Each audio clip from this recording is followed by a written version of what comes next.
10,000 ரூபாய் பெறும். ஒரு வருடத்திற்கு 1 லட்சம் ரூபாய் பெறும். We are going to wipe out poverty from India forever. இந்தியாவிலிருந்து வறுமையை நிரந்தரமாக அழிப்பதென முடிவு செய்திருக்கிறோம்.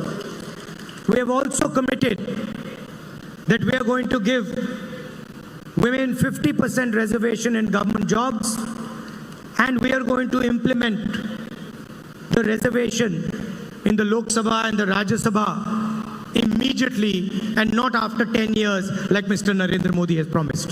அரசு வேலைகளில் 50 விழுக்காட்டை பெண்களுக்காக ஒதுக்கீடு செய்வோம். உடனடியாக இந்தியா கூட்டணி அரசு ஆட்சிக்கு வந்தவுடனே நாடாளுமன்றங்களிலும் மாநிலங்களவையிலும் மக்களவையிலும் சட்டமன்றங்களிலும் பெண்களுக்கான இடஒதுக்கீட்டை உடனடியாக அமல்படுத்துவோம். 10 ஆண்டுகள் என்று மக்களை ஏமாற்ற மாட்டோம்.